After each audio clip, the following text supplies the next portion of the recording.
to this day. Oh, I love you. Continue. She needs to go. How can a story traumatize me like that?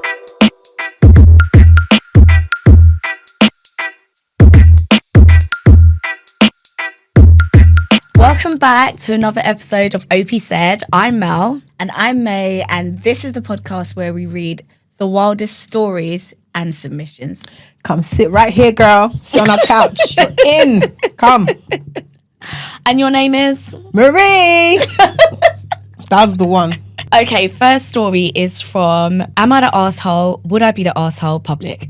My wife is demanding I stop giving money to my ex. I'll start by saying that the money I give my ex is for my kids, 11, 13 and 16. I don't pay a fixed amount of child support every month, but I support my kids. My ex and I worked out a personal arrangement, had lawyers review it, then filed it with the court. So yes, our agreement is legal. At the end of each month, my ex and I meet to discuss the upcoming month's expenses. Rent, food, school costs, health insurance, extracurricular, whatever the kids need. We sit down and go over it. Some months the kids need more, some months less. I also put aside each month for emergencies. For example, my ex broke her leg. I covered for her while she was off work. Or when her mother passed away and she couldn't afford to fly herself and the kids to her hometown, I paid for the kids' travel. My ex also goes extra mile for me.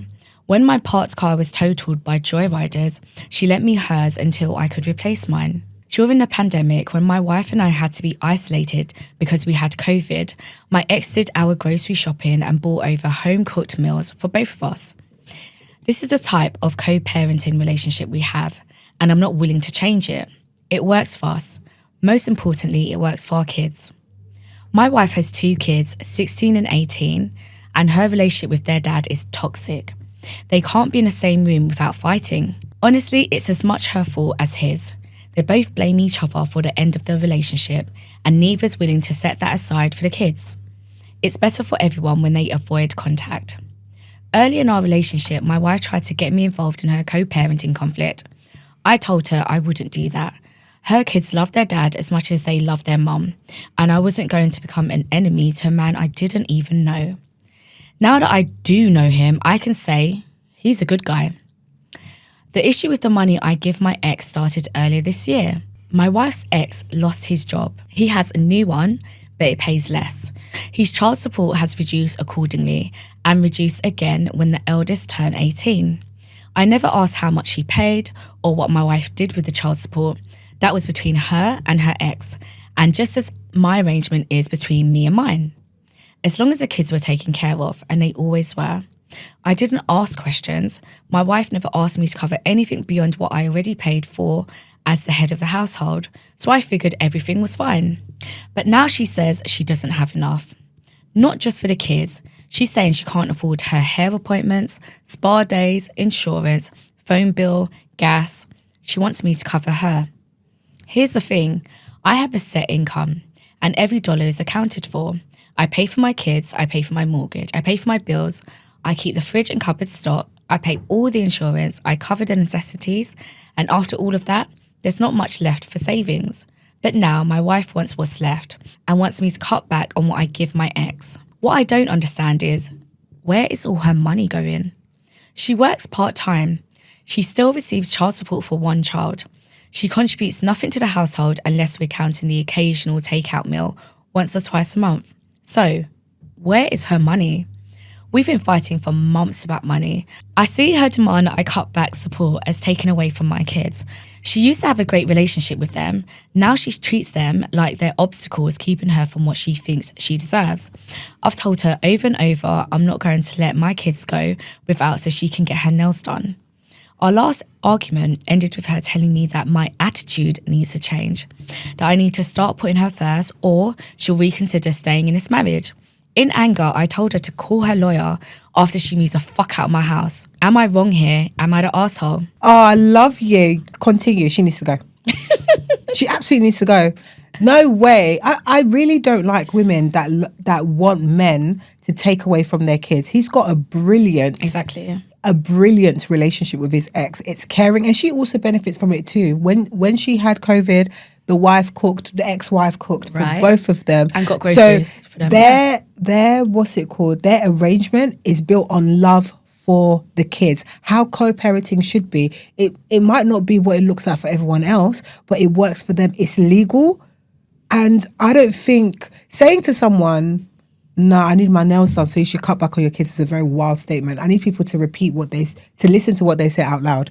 That's very crazy. And you know what? If you're going to threaten, be ready to go through with it. Call your lawyer and start working full time. Thank you. That's Yeah, what I was 'cause she gonna works say. part-time, right? I was going to say, do you know what? Step one, work full time, because it's not making sense to me. You know, Why is she working part-time anyway? How are you complaining and saying, "Oh, I don't have enough money for X, Y, and Z," but also your situation changed, the wife's situation changed, his didn't. Like, his is continued, business as usual. So I don't understand why it's him that needs to make the change when actually the change is all on their side. Like, the husband, the ex makes less money. Okay, fine. Sometimes in life that happens, but she needs to go full time. Like, this is step one, and it should only be step one. But also, do you know what? I really like the fact that he's picked up on how she's starting to look at and treat his kids. Yeah, And an obstacle. he's not only noticed it, but he's also told her, everything you're saying as well, I call BS, so you can get the fuck out. Because, yeah, why should they take off the kid's plate so that she can get her nails and her hair done? Are you crazy? No, she's moving mad. Like, I get the insurance and phone bill out. Those are the only things out of the list of items that she says she can no longer afford. Spa day, No. nails, I don't hair. get- No. I don't get anything. No. Sorry. What I mean is, I think those are the only two important out of the She can list of change them. items. Your phone bill, you can No, lessen absolutely. the, I what's it still called? think they're her responsibilities, that she should be paying for them. But I'm saying, like, literally, she is making demands on him for kind of frivolous things. No, where? Like, literally, what? Where And he's does her right. money Where is her go? money going? This woman must have an addiction or something. Or she's clearly paying for something that he doesn't She's know entitled. of. That's what Agreed. it screams to me. It just screams entitlement. It's like, hold on. It's true. This man is no longer giving. Also, remember, the eldest child is now turned 18, so her Yeah. money's reduced. So her money- So yeah. she's just like, listen, you can find a new hairdresser if it's that serious. You can find a new nail tech. Technician. Or you can be like me. Start doing it yourself. Literally. Listen, there's ways around it, and it's none of my business. Our finances have always been separate. The household that we live in, from the story that he's given, he takes care of. Yeah, it's not he like he does. only looks after his ex-wife and the house goes without. He Yeah. makes sure that the house that he and his wife and her kids live in is well looked after. She lacks for nothing. Yeah. So that means that your hair appointment, your spa days, that's all you, B. Yep. That's all you. Yep. And that's a discussion you need to have with your ex-husband, and you need to say whatever you need to say to him so that things can change. But you've been reduced because your child's going to be 18. What's going to happen when the second one turns 18, which is what, in about a year and a half? What Apparently are you she'll gonna be do? destitute. No, literally. Go and What is work. going on? Go work full time. It's true. I don't understand why she isn't working full time. It's true. Like, actually deep it. She has a 16 and an 18-year-old. What is she at home for? She's not homeschooling the kids. What is she actually at home for? Why does she No, need but maybe half she was the a full time at home? Yeah, but maybe she was a full time and then recently just got into part time.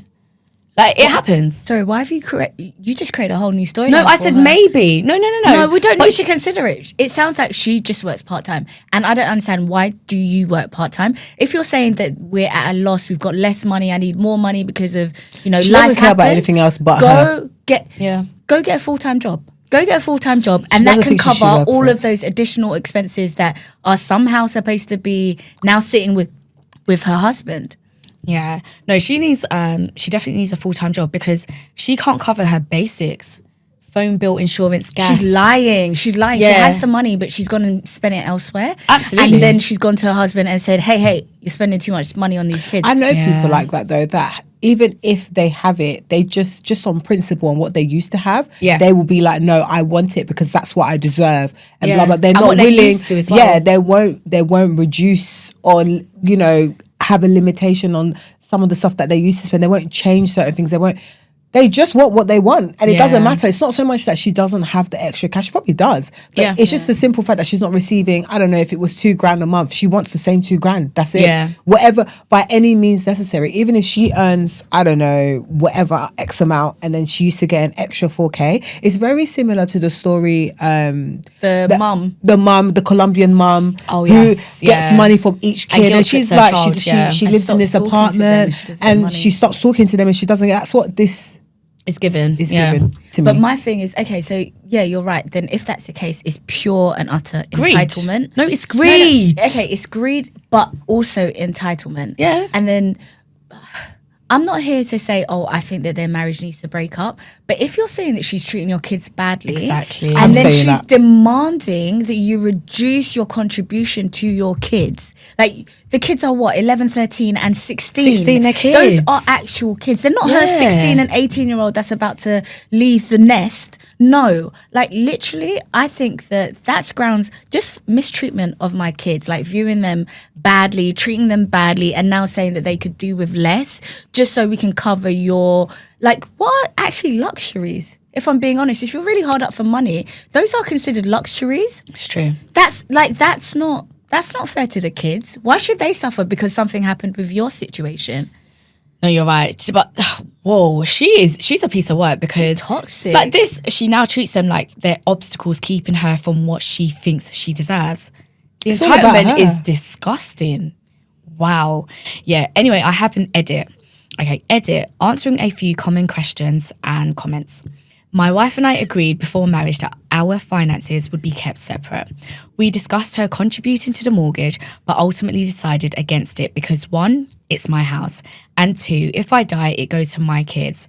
That led to a prenup and other financial boundaries we both agreed to. Before the marriage, my wife owned her business and lived comfortably. She had her own money, assets, and wanted to protect them for herself and her kids. That's one of the reasons I never questioned where her money went. She didn't monitor mine, why would I monitor hers? She did contribute financially to the household before the pandemic. I should have mentioned that earlier. I didn't mean to imply she never helped out, but she had to close her business permanently during COVID and it never recovered. That's when I started covering all household expenses. When she later got part-time work, I continued to pay everything. I want to clarify something I said earlier. I may have implied she's using child support for spa days or frivolous things that may not be fair. She wants money for those things, but I can't say for sure that's where the support money goes. It's possible that now she's using all of it on her kids and doesn't have anything left for herself. If that's the case, I wish she'll just tell me. I can't help if I don't understand the need. Her kids have always been well taken care of. They've never lacked anything. I've never been asked to pay for them outside of the general expenses of living in my house, housing, food, utilities. I've also bought them birthday and Christmas gifts the same way my wife did for my kids until recently. My wife knew about my arrangement with my ex before we married. She never objected to it. In fact, she admired how well we co-parented. I know my relationship with my ex is unusual. I have friends and family who struggle with toxic co-parenting. So my wife's situation didn't raise red flags, but people change. My wife today isn't the woman I married a year ago. I don't support my ex, I support my kids. Yes, part of that means helping with rent because I want my kids in a safe, decent home. I want them to eat nutritious food, so I send money to help with groceries. I want them to have access to good schools, healthcare, extracurricular, everything they need to grow up well. And my stepkid benefits from this too. They live in the same house, eat the same good food, and are treated with the same care. I don't see why the amount I give to support my children should matter to anyone. I'd give them 100% of my paycheck if they needed it, even if that meant I lived in my car eating ramen from a butane burner in a park. In brackets, not that it would come to that, my ex would let me crash on her couch before that ever happened. As for why my ex and I broke up, sometimes things just don't work out. We get along better as friends than we ever did as a couple. One final note about my stepkids. From what I've read in the comments, many people are asking why they don't have jobs. I just want to say they're great kids. Just putting that out there. They don't have to have jobs. Listen, Literally. they can have jobs if they want to, but even their jobs shouldn't contribute to your household, my dear. Who's writing these comments? What are you lot talking about? When I got my part-time job, so I can buy my stuff, the stuff that I needed, but the household stuff was my mum. Yeah. I don't understand. Do you know what? I completely agree. We were having this conversation the other day, and I really, really think that the only point at which a child needs to, but a child can contribute to the household is when they're an adult themselves. Like when they've gone to uni, then they've come back, Yeah, that's when and I then they did. have a job. Yes, they can contribute. But Yeah, up I until then, contributed. they're very much a child. So they shouldn't be contributing to the bills of the household. And if you're like, but I'm struggling and I need help, and they can contribute and they have a part-time job, I'm like, okay, I understand that, but that's your bills. You figure it out. That's not for the child to contribute. Only an adult should be contributing to adult bills. Yeah. Like, I'm really, really adamant about that. But anyway, forget all of that. It seems like they just need to sit down and have like one big discussion where they talk about everything. They talk about all finances. I know he was saying that he doesn't feel that he needs to share how much he's contributing. Yeah. But maybe they both do. Maybe they need to actually have Transparent. a really transparent conversation about all monies, where it's going, and then figure out a plan together. It sounds like she's not... I'll take it back when I said that she sounds toxic. It sounds like she's not as toxic. Like, that edit could have really helped at the beginning. I would have made Helped you not be so judgy? I mean, no. But I think that she's not as bad as I initially thought. Yeah. It sounds like the pandemic, unfortunately, she was one of the businesses that suffered through Yeah. it. And then since then, she's had to play catch up, and then her ex-husband, and like, it's just a calamity of events that have led to where she is. But my thing is, I don't think that the kids need to suffer because of what she's going through. And I think if she put her ego aside and had a transparent conversation with her husband, they could come together to create a plan that works for everybody. I'm in agreement. They need to just work together. Literally. The edit was really helpful in terms of giving us context, background, and I guess just the answer to a lot of things that we assumed wrong. They just need to have a conversation. Okay, the top comment I don't is... agree. I think she's a see you next Tuesday. You think so? Yeah, because do you know what? I agree with part of what you said, that okay, the context really helped us see what happened Bigger picture, previously, yeah. the bigger picture. But I'm stuck at the children being treated a certain way. Yeah, She's I a know. bitch. You Of know course. I don't Sorry. like that. She's a see you next I Tuesday. agree. Anytime, it's one thing if she's having this argument directly with her husband and it's only the fight that they have, but to bring his children into it and treat them differently. I'm sorry, true. I have I no agree, remorse for anybody that moves mad to an 11-year-old, a 13-year-old, and a 16-year-old who wake up every morning and just want to play games, go to school, do the basic things that they want to do in their life. Any adult that can treat a child differently because of their financial situation, regardless of what's happened to them, you're an idiot in my eye. I don't have any sympathy for hear that. But I agree. I take into Same. consideration what you've said, but I very much still think she's a see you next Tuesday. I feel very, very, very passionate about that. I agree. No, I Look, get it. like, I do. You know, I'm really passionate that children shouldn't be treated badly just because of whatever adults are experiencing in their life. Yeah. It literally has nothing to do with you. So I don't like her for that. But I am saying, like, I really do think I agree that with you, by the way. there's a lot of ego that is part of this entire conversation. Like, even him, like, put your ego aside, like, just everybody be transparent. I make this amount, I contribute this amount, your situation is X, let's see how we can work together.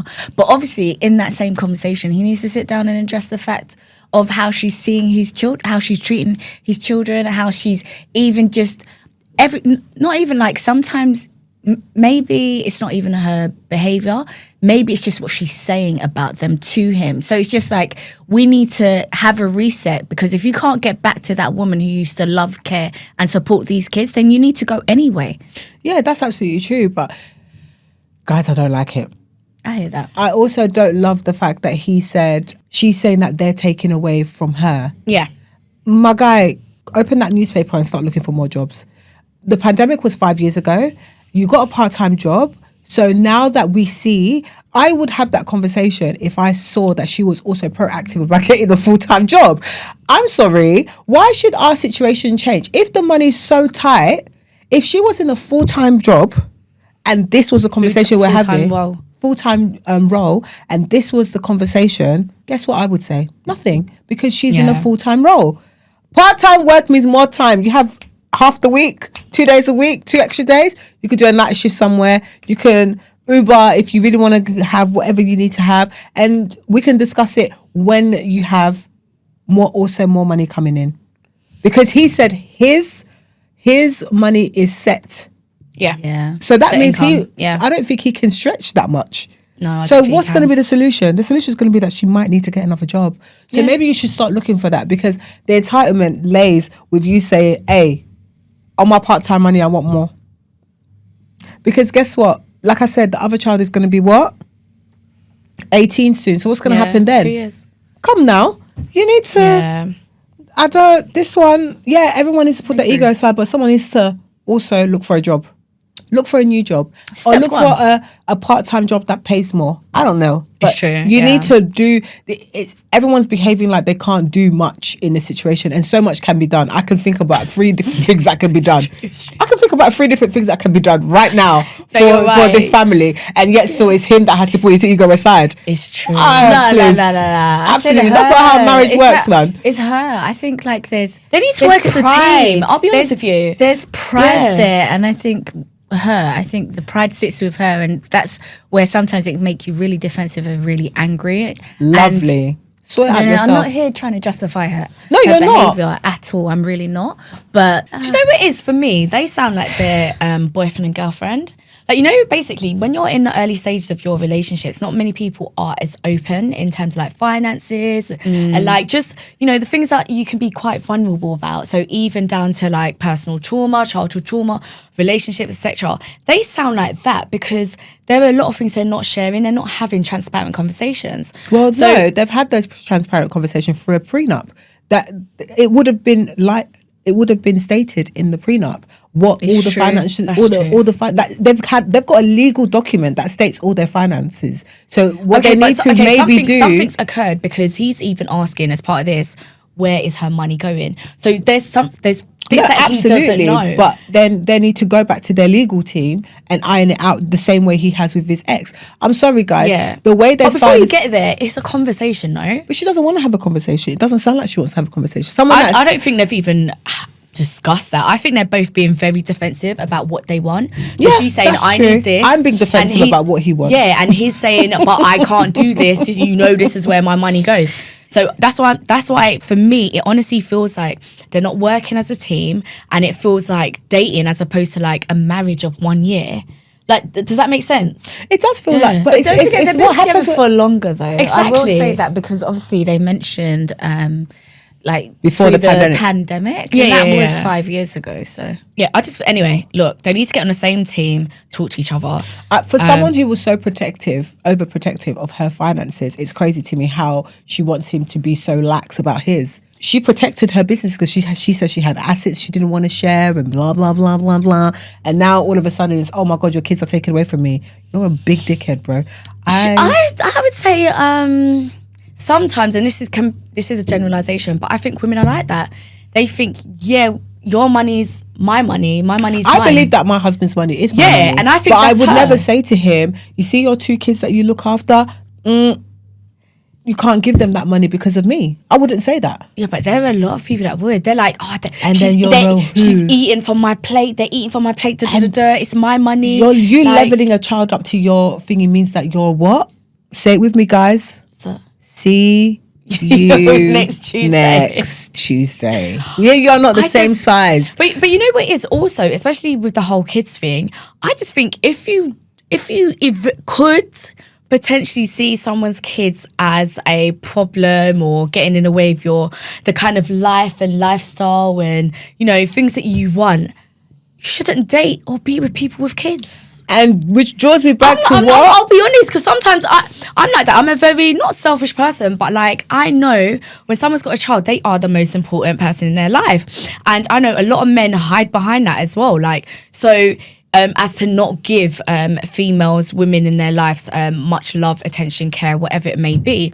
And it's like my personal preference, honestly, is to not date a man with a child. And I don't think there's anything wrong with that. Like, you can have your preference, but follow through with that. But there are a lot of women out there getting with men that hate other people's kids. I think we're getting away from the crux That's true. Okay. Oh, I was just talking about what I was of talking the about. story. No, but It was a it is- Melinda. No, it isn't. It was was. relevant. Add this rant to the log. No, come on, guys, please. Whatever. Anyway, we have the top comment. Sounds like she needs to work full time if she's broke. And being a product of a broken home, I want to say good for you for being what sounds like a wonderful co-parent. It makes such a difference to children when they see their parents working together. Yeah, man. They've got. I agree. That good. They've got a great They arrangement, were friends relationship. and they care about each other. That's what that sounds like. So mine is from Am I the Arsehole? Am I the arsehole for telling my brother-in-law to get over himself and to quit holding a 10-year-old grudge? My brother-in-law, married to my sister, is a general contractor. About 10 years ago, my dad and brother was building a deck at my parents' home. They asked my brother-in-law if they could borrow his skid loader, but he said no. They prepared the ground as best as they could without the skid loader, but got to the point they couldn't go on without it. They went to my sister's house to ask again, but found out brother-in-law went out of town. They talked my sister into letting them borrow it, and so she took them down to his construction lot and they hooked it up to Dad's truck. This next part I'm not sure of since I don't know much about towing, but from what I was told, Dad's truck wasn't big enough or powerful enough to tow the skid loader on the dump trailer, so he lost control and wrecked. The truck trailer and skid load was totaled. The insurance was barely enough to cover the medical costs and the truck. There was none left over to cover brother-in-law's stuff. When he got back to town, he exploded. He threatened to sue and things went downhill from there. My parents are not rich and he wouldn't have gotten anything, so in the end, Sis talked him into letting it go. However, from that day on, he wouldn't have anything to do with our family. He doesn't come for birthdays, holidays, nothing at all. Next month is our parents' 50th anniversary and we're planning a big family gathering to celebrate.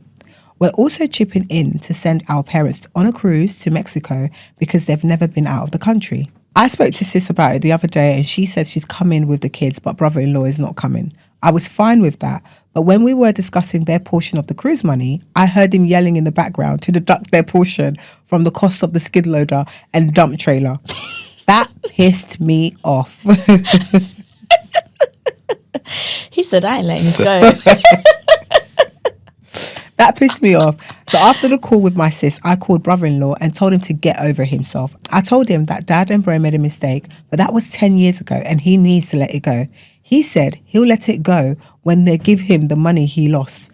I told him he's an arsehole for holding on to a grudge and putting money in the way of family relationship. Sis called me a few minutes ago and said they're not coming and that I was out of line. We argued for a bit and that's where it stands. I don't think I'm wrong for telling him to let go of the past, but they're not coming to the anniversary party. So now, I'm not sure. Answers to your questions. Let's get something straight. My dad and brother are not bad people. They're good people who made a mistake. They couldn't pay back brother-in-law because he wanted almost 70,000. And again, we're not rich. Dad had to buy another truck because he needed it to go to work. On the other hand, brother-in-law had 3 sets of skid loaders and dump trailers on his lot that day, so he could take the financial hit while my parents would be homeless. Brother-in-law and sis are way better off than the rest of us, so while I understand your reasoning of paying brother-in-law back, he doesn't need it. The cruise to Mexico isn't some millionaire trip. The total cost is about $3,000 and it will take over 20 people to pay for that. Again, we're not rich. We can barely cover 3,000 spread out over 20 people. So there's no way we can pay $70,000. Do you know what? You might not be able to pay 70,000, but you can contribute something. But the attitude that and the mindset that these people have, and you tend to find that quite a lot of people who aren't well off, anybody that is doing better than them, they see as, oh, you're okay. It doesn't matter. It's not much of a hit. You won't suffer so much as I would. But it's the principle is you took his thing without permission. Like the person that's really in the wrong is actually the sister. I'm not going to lie. You don't give somebody permission to use somebody else's stuff when it's not yours. Like it starts with the sister. But okay, let's move forward. it doesn't matter even if he had 20, even if he had 50 of the skid load, it's his. It's his. And It's as his long construction company. Thank you. As long as he's paid for it, that could get him more work. 70,000 loss. Thank you. In and of itself, It's that inventory. particular inventory, that particular item, product, whatever it is, it can net him more money. So when they've gone and destroyed it, they've reduced his income.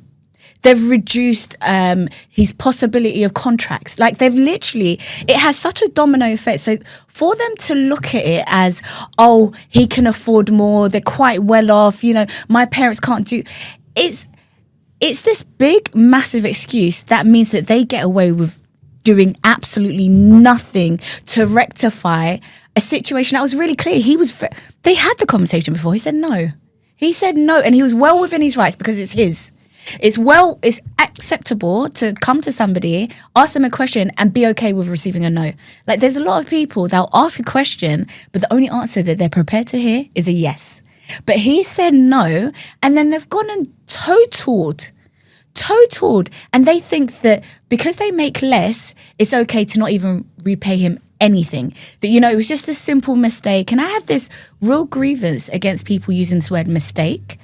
It may have accidentally happened, but you guys were very intentional. You came to the house to get the skid loader. You got it, and things didn't work out the way that it should have, and that's unfortunate. And you almost want sympathy because somebody took a medical hit.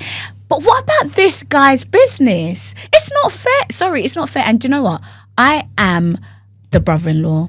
I wouldn't get over it. Like, I really wouldn't, because that's probably negatively impacted his business.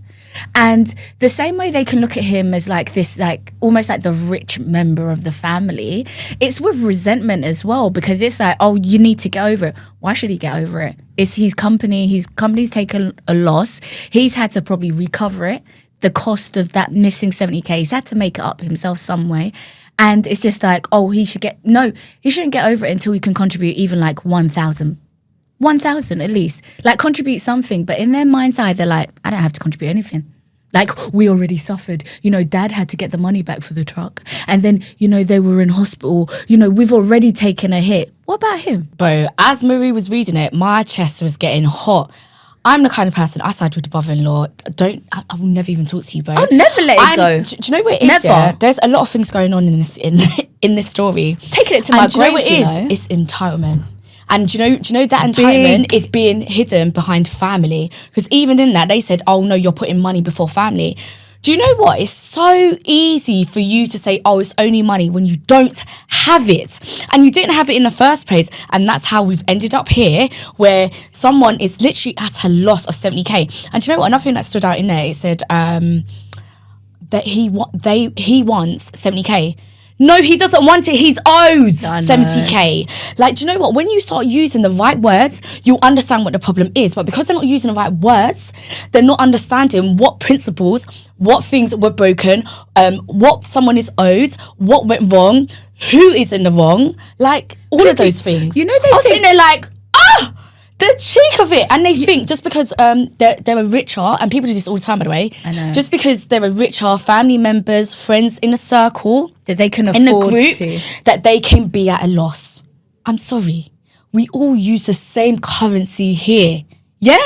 It doesn't matter whether I've got more. You don't know. What I've come to realise as an adult, the older I grew up, you don't know what someone's bills are like. Yeah. Even if they are millionaires, billionaires, you don't know what their outgoings are like. So yes, they might look like they have so much, but come on, are we not all adults? Do we not read papers? Do we not have, access to news and stuff? How many millionaires out there die and we see, oh, they were in so much debt. They couldn't even afford this. All their credit cards were. You don't know what someone's finances are like. So for the way he casually dismisses it as like, oh, he can take it. It's so casual. It's disrespectful. It's so casual to the point that he actually called to say, "What's your problem?" Yeah, like because he called to unaware. be like, "You're mad, you know." Because Why you he's keep talking about unaware. this? And that will be the opportunity where I say, "We have beef forever." Bro, We what will I have said. beef forever. I'm taking it to I my side grave. with the brother-in-law, Literally. and he's even better than me. He's better than I would be, because I'll go and put out one of those wheels after the insurance covers the truck. Smash Yeah. the wheels, bro. Me. You don't want to do that to me. No, but we're all losing. Yeah, because we're all losing. We're all Yeah. losing. Oh, you want money for that? Don't Come have on. it. The same way Yeah. you didn't have money for me. Exactly. It's also how I'm not going to have money. Because how dare you get think your it's insurance rude. to cover your losses, You're and out of radical, all of that, but not you mine. don't sit down with the family and say, do you know what, as a family, we cannot contribute. But do you know what, we're going to put some money to the Yeah. pot because it was our fault. Because that's what a normal family member, that's what I would do if I was... No, but that's one that cares. No. That's what I would do. So, Marie, they think they don't even need to this pay is what back I'm a saying. penny. This is what I'm saying. A As a family, penny. And I keep they reminding should. you, oh, they don't come Oh, for money. I that- don't care. Do you know what it is? Can I say Brother-in-law was something? nice. Bro, can I also say I've got a huge problem with people borrowing and using things that they can't pay back. Like, don't do it. No, if you but, could, like, yeah. because now somebody else is liable for that. And do you know who was liable? It's the brother-in-law. I'm with him. I would hold a grudge till I die. Yeah. I would hold. Do you know what it is? It's I'll because never let it go. it's the way they casually dismiss it. If they were always remorseful, if they always apologize, or not always, because you Not don't need to do always. that, but that one time for the one time, yeah, like from their chest, and they understood where they went wrong, I would forgive. But they're not doing that. My man is phoning him and what I saying, "Oh, what's said. your problem? What's my problem? the Ah, you got audacity. time? Come on, let's discuss. Let's discuss my problem." That's what I would say. I wouldn't even discuss audacity. it. No, it's rude. I think like they are out of order. When you meet people like that, you have to hit them where it hurts. So when they complain, you'll be like, "Me too. I'm in the same brother. What are we gonna do? Because I can't afford to pay for And your start looking thing." at each other. And, Yeah. because my thing is that you only understand your Dizzy hurt. look. You Like, only understand your hurt. Your hurt is bigger because you're poorer than me. That's Yeah. what you're saying. Your hurt is bigger than you're poorer than you. Take And it yours out. matters You're more as saying, well, by the yeah. way. Yeah. So okay. Because you and can't also afford it. remember that when you did that to your brother-in-law, you also did that to your sister and her family. May has a grievance with people saying the word mistake. I have a grievance with people being entitled to other people's money.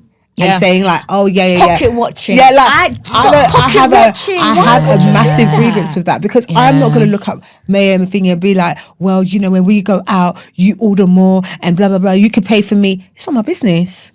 It's not my business. I hate people pocket watching, but Yeah, I told you, I'm like, with you. I really hate this whole thing with like, I'm not saying that they're poor, but a lot of poor people. No, that's or how they people- describe themselves. Okay, Yeah. cool. So- Okay, then let's use the word. or Poor those with people- less, mate. okay, Those with less. Okay, those we're with- doing Okay, niceties. Okay, those those with That's less, what they like describe themselves they as. have this thing where they resent people that make more than them. They do. And because of that, they feel like they can empathize with them less. They can sympathize with anything they're going through less. Like there's just this whole like misery loves company. They can't even see, like, they can't find any compassion for anybody that makes more money than Yeah, them. at They all. can't understand the other person's position, all because of their situation. Yeah.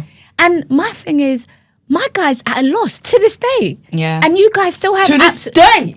Sorry. no, you're right. Let's say that with base because do you know what?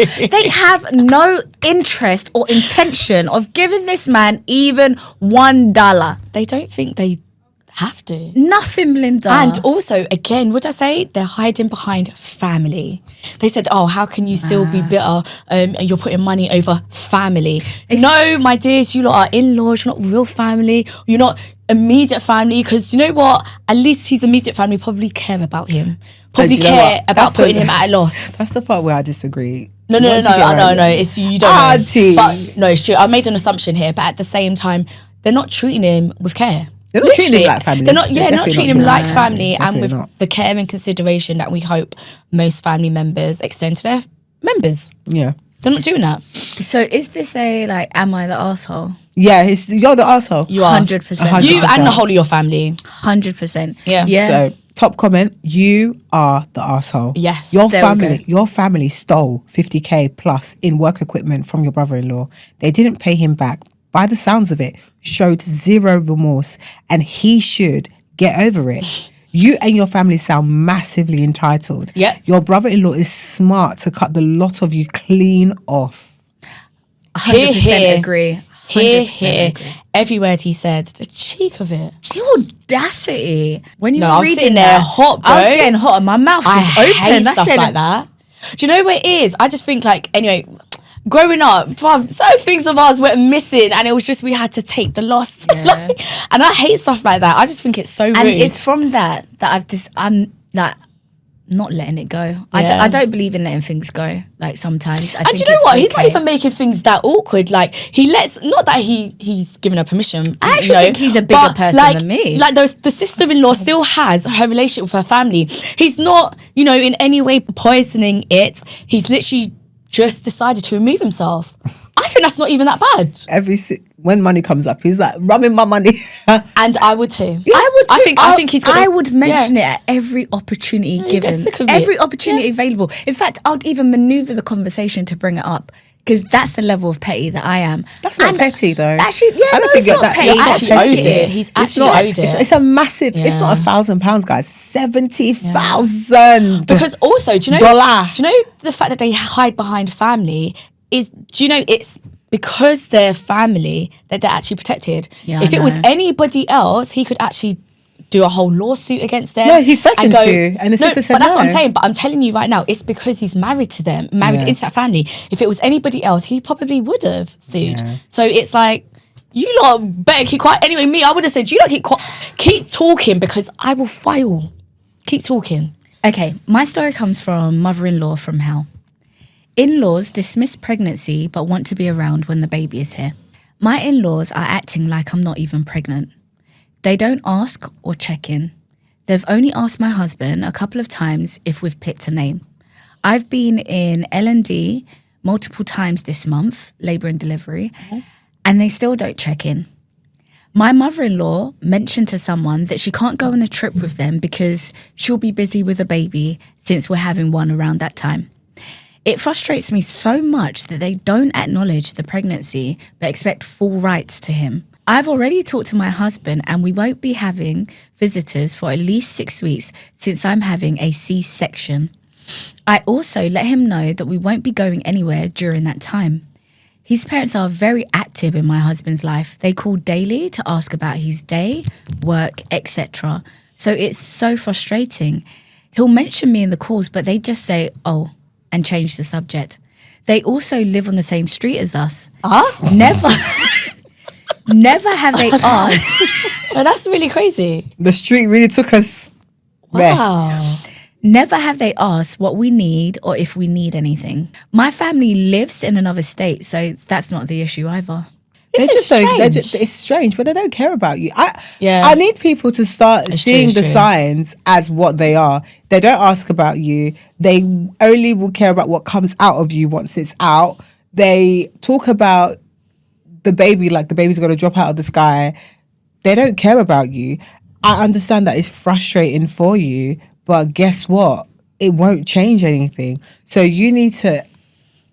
I don't believe in having conversations with people that fully ignore me. It's true. Like, that doesn't make any sense to me. Someone has shown me that they don't like me. I won't try to rectify it. I'll take it as what it is and I'll move on with my life. When people write in these sort of dilemmas, when they're like, oh my God, but how will they see me? They don't see you. You can't make someone sees you that doesn't see you. If the husband brings you up and they're like, oh, okay, anyway, the weather's nice, that means that they don't give a heck about you. For some reason or another, they just don't care. So take that on, I guess. I wouldn't do anything. What are you frustrated about? It's strange, but it was up to your husband to change that. It wasn't up to you. Well, what can you even do though? Exactly. Like if he can't force his parents to like her, like he can obviously ask them to be cordial. Yeah. So polite, civil, anytime they're together. But at the same time, he can't force his parents to actually go out of the way and start caring for her. And also it would be quite strange now just because she knows that they don't. Yeah.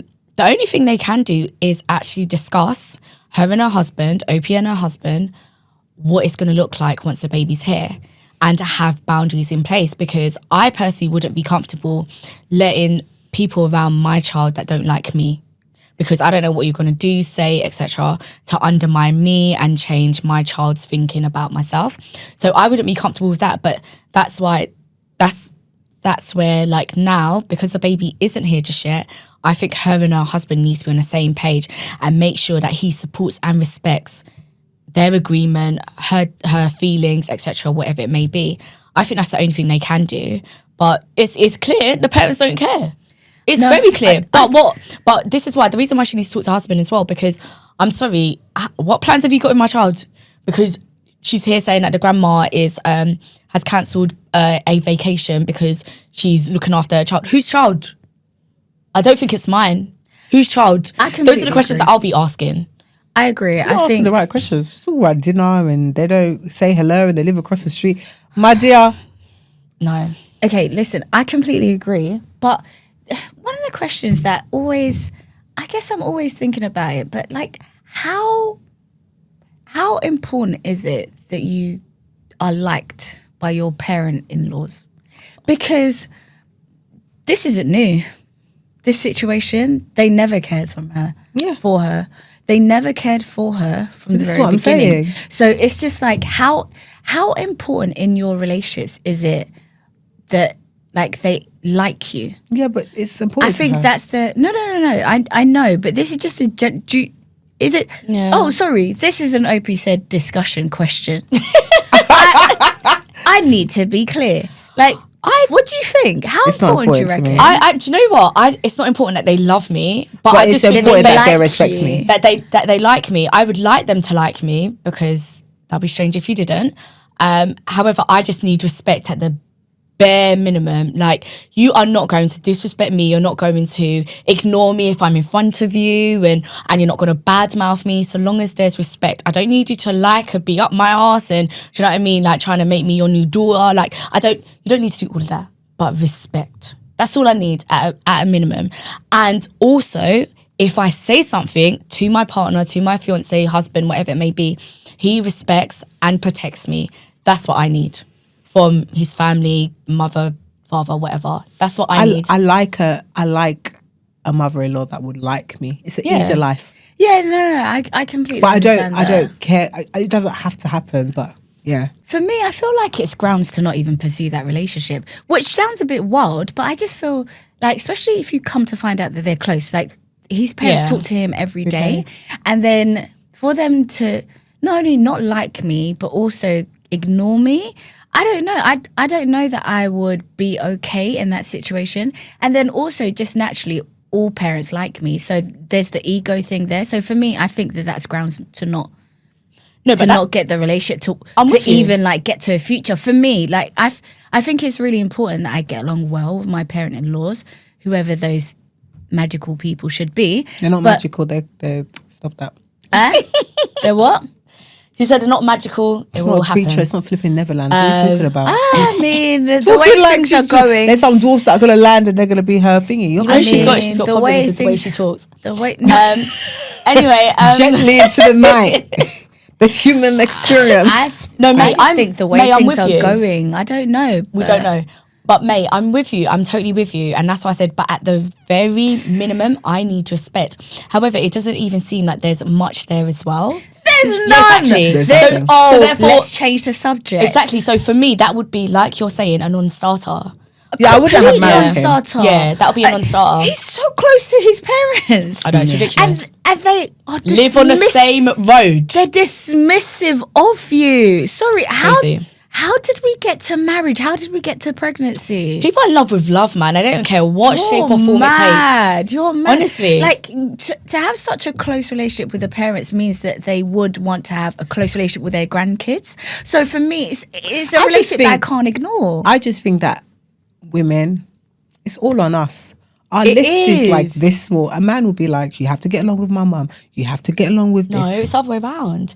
Men's list is small, women's is hefty. Do you not know that? No, we want a paycheck, we want this, we want that. He has to look something, he has to have this job. I think now we're thinking, not my mum. The one that he makes the wife, that's the one where she does need to get on board with how the family operates. I think I don't think that's a long list, guys. Okay, but I think their list, from what I know, I think that their list is what matters the most. Non-negotiables, yeah. They've got non-negotiables that should be on women's lists. Let me rephrase it to that. I hear that. So basically, I remember when I was dating T, I was like, if I don't get along with your mum, what are we doing?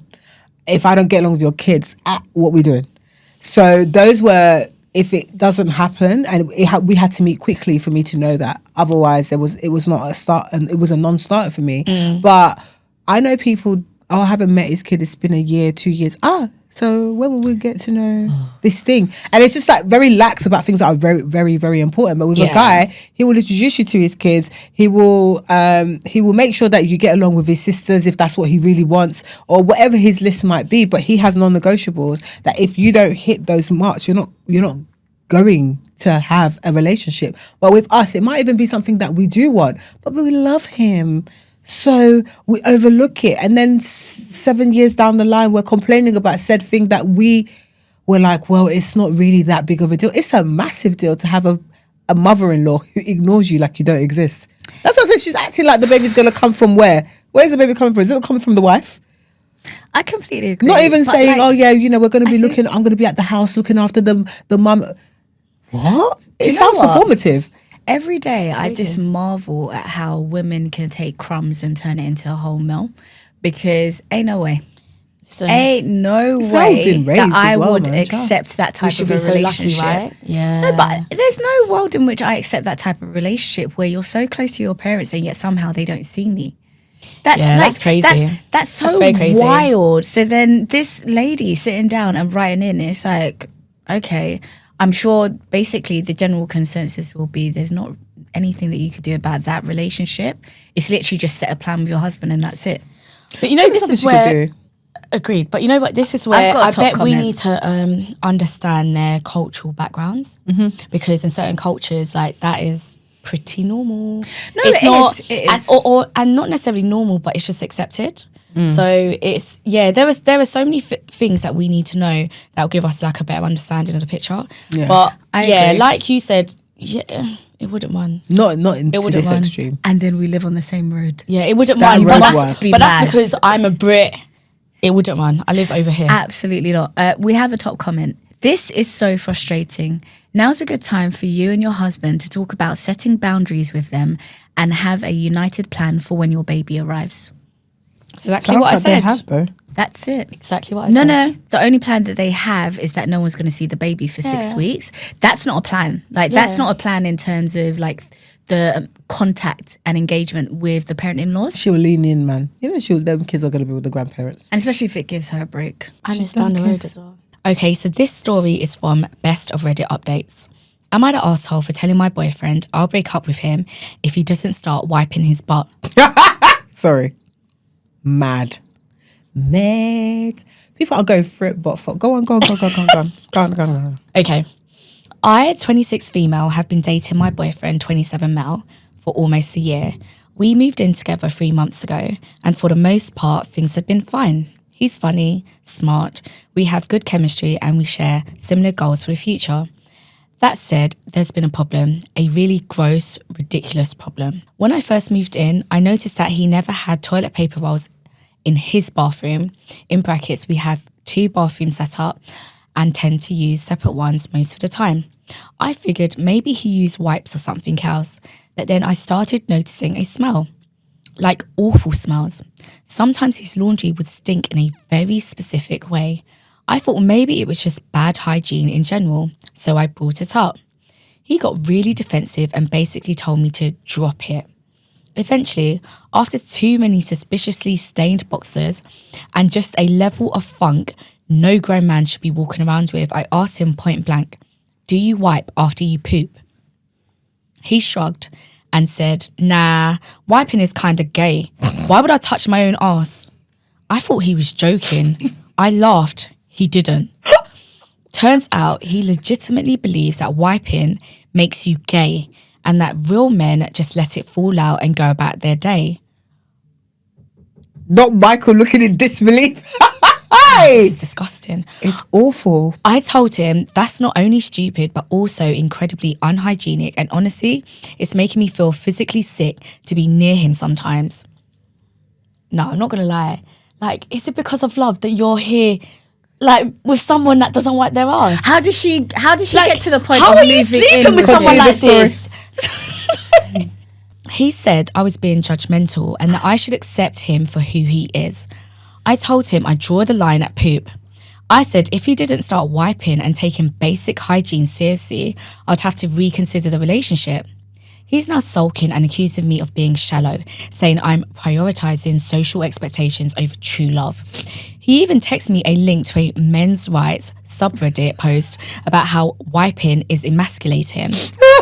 Now I'm wondering, am I the asshole for threatening to break up with my boyfriend over something as small as wiping? He has supporting material. He has case studies. Small. That's a big deal. Oh, this is foul. Like, Just your house smelling of doodoo. Oh. No, I physically feel sick. But this isn't a new problem. Ain't no way that you've slept with somebody and you don't notice a smell. Oh my dear, maybe they didn't sleep together. Oh, that concept hasn't come to you? That some people do not sleep together before they move in? You wouldn't move in with somebody and you're not I'm sure they're sharing a bedroom. Babe, I don't know. I'm just saying This that man's body should be smelling everything. Is that there's a high... I can't even speak. Oh my God. No, this is crazy. there's a high chance. No, I mean, the likelihood is they slept together. Exactly. Because otherwise, why would they be living together? Yeah. Because if you're not going to sleep together, then you wouldn't live together. You'd get married first, right? Yeah. So my thing They've is... been dating for almost a year and we moved in together 3 months I've ago. known 2 people in my life who have been with a couple with a man and moved in and they weren't having sex until they got married. I've known 2 people, 2 clients who have done that. So that's why I'm saying there is a possibility. But that's my question That's wasn't rare. about sex. Mine was just being in sharing a bed with someone that stinks. You can smell that. I know that. And I was answering. And my point May. is having... She can't even formulate words. She said,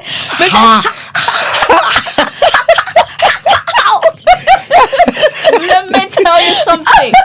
No, because do you know what, yeah? Okay, I don't want to like get graphic, but have you ever had sex with a guy that has sweaty balls? It smells sweaty. So ain't no way not nice. that you're telling me, like, I don't know, after work, I don't know, but like, it's sweaty down there. But this time instead, it stinks of poo. No, that is And foul. you're telling me that you haven't clocked that smell. No. And somehow you're able to overlook it so much that you're able to sign a contract to live with that. She said she's found dirty boxes. Like she just got so... She said, Oh, she mentioned marks or stained something. boxes, Stained. suspicious. Too many suspiciously Do you know stained what? boxes. My thing is, This is disgusting. I think we all... Like, how can a story traumatize me like that? How can a story even have me stuttering? Am I even a stutterer? I don't stutter. comments. Okay, yes. Okay, so we've got quite a few relevant comments. Okay, first one. Not the arsehole. You should absolutely break up with him. Not only does he sound homophobic and like those macho man, but he's a grown-ass man with no hygiene and no proper excuse, in brackets, like mental health for it. Think about what would happen if you 2 were to have kids or something. You would have a whole family not wiping their asses. That's disgusting. OP responded, exactly. That's what really hits me. Like, if this is how he is now, what happens down the line?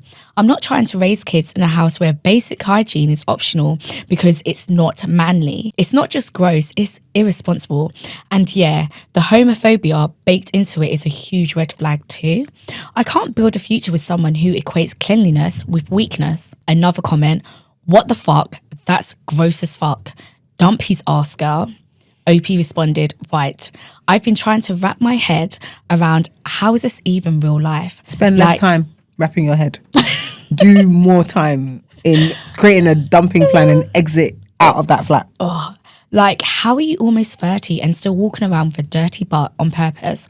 I'm definitely leaning towards dumping him. There's no way I can keep pretending this is normal. Leaning. Aish. You're taking too long, bruh. Do you know that story actually made me feel weak, you know? By the way, guys, it doesn't take much to make them weak as hell. Yeah. Weakest of stomachs. Go Grace on. is worse, but yeah. No, I actually feel...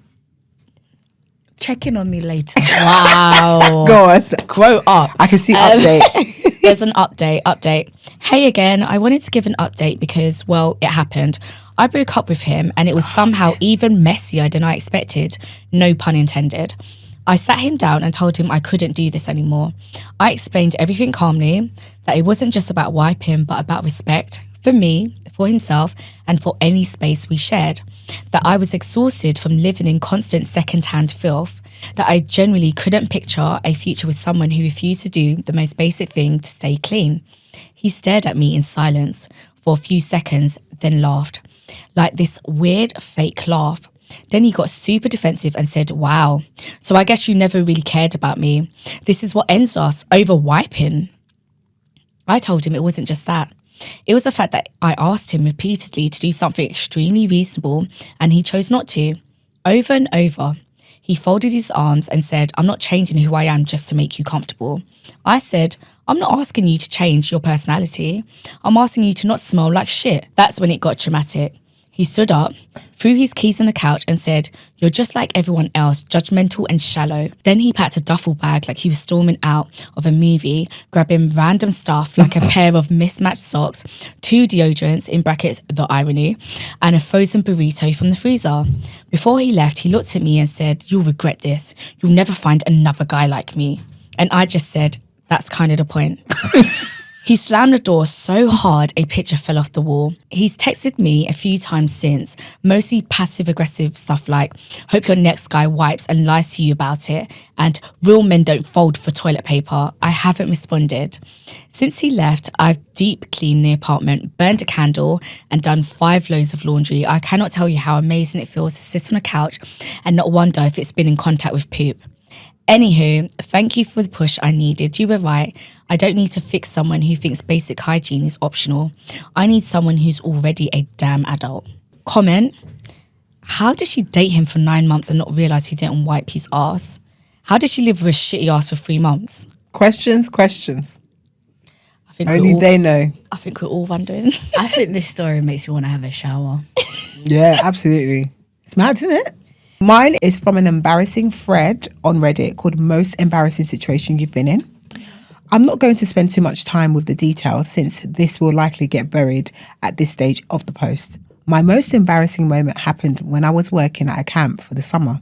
I was a camp runner, meaning I was the guy that drove into town for whatever reason. At night, I'd sleep in a room with about 10 other guys and the bathrooms were big and always busy, so I was completely abstinent nearly the entire summer.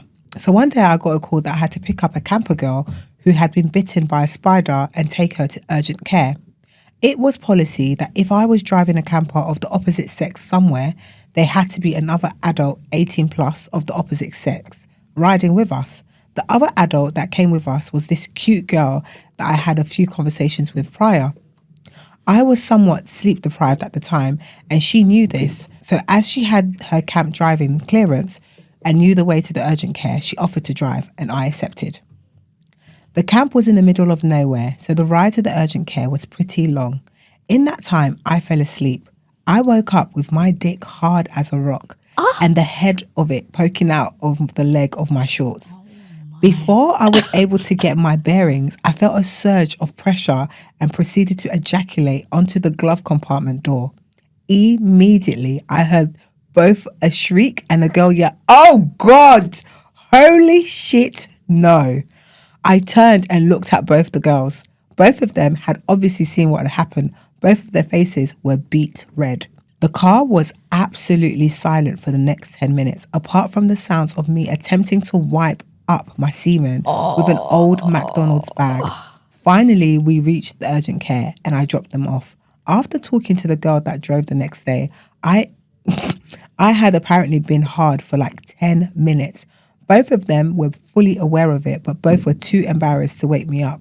That was the worst part. Well. I would have quit and you would never be able to find me again. There used to be a camper here called John. You're gone. I'm leaving that day. Not only did you have a hard on, but then you also ejaculate. Oh. That is actually that's like ground swallowing me up with the car. Do you know how that rumour gossip will be running for like forever? His name is Soiled. No, literally, you'll be like, oh, do you remember that creepy camper? That's gross.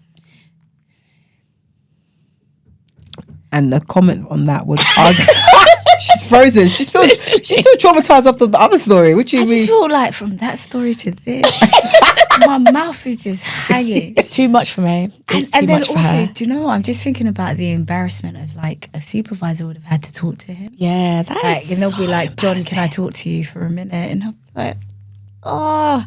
But that's what I'm saying. I would quit because you're not gonna. Yeah. You're not about to have that kind of I'll be conversation like, with me. Sally, before you continue. Yeah, I'll be I like, wanna yeah, hand here's in my notice. resignation.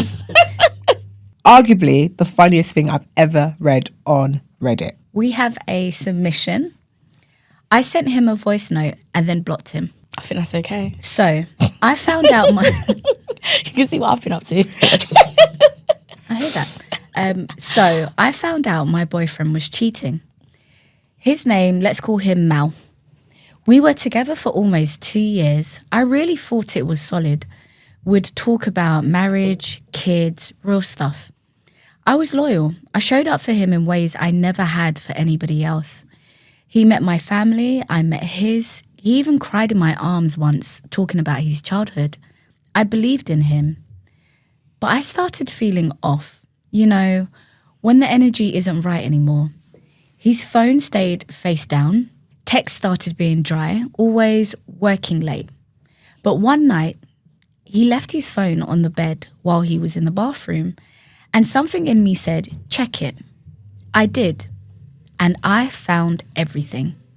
There were DMs, texts, flirty pictures, voice notes from some girl calling him babe, all of it. One girl was even bold enough to send him a selfie in my hoodie. The hoodie I bought him. My heart broke, but I didn't say anything, not right away. I needed to sit with it, to breathe. But also, I needed to decide how I was going to move, because I wasn't about to beg for respect I already deserved. So, I reached out to D. Now, D is someone Malik, oops, his real name, guess I'm still being petty.